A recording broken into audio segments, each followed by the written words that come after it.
So, got the wheel wells all painted black. Welcome to the Feezy-built channel. This is part 2 of fully rebuilding, overhauling, whatever you want to call it, the rear suspension.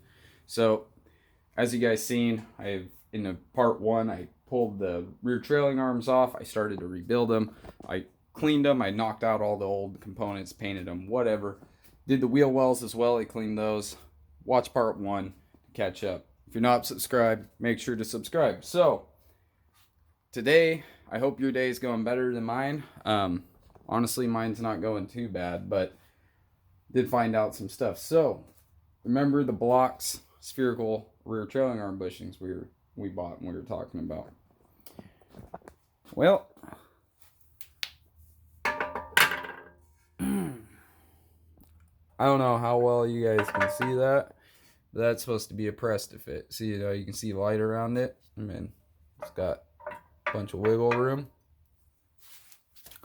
Luckily, if you guys have seen when I did the got all the stuff to do the rear disc conversion on the K, because what this is for EF year, right? So it's like the 88 to 91 whatever Integras. I don't know the exact year, but the DA Integras, right?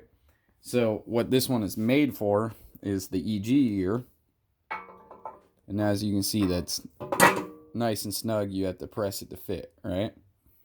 So luckily, I got these from Junkyard a while ago, and I've already painted them.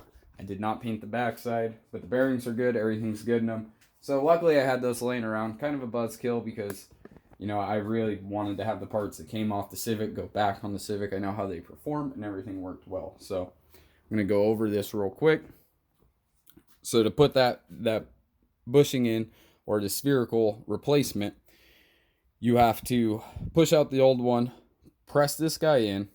I suggest that you lubricate it, which we'll go over when I press in the other one, right? So some lubrication around the outside. Once it's pressed in, you drill these holes. Then you put the bolts through and bolt it in. That's just a safety measure. Nothing big there. Got the rotor on, everything works. Luckily, I had those trailing arms just sitting around, so a little dusty, whatever, need to be cleaned up. The backside needs to be refinished, but I got a plan for that. So I'm just going to go ahead. I went, like always, I went through and did one side, got it all ready. That way you guys,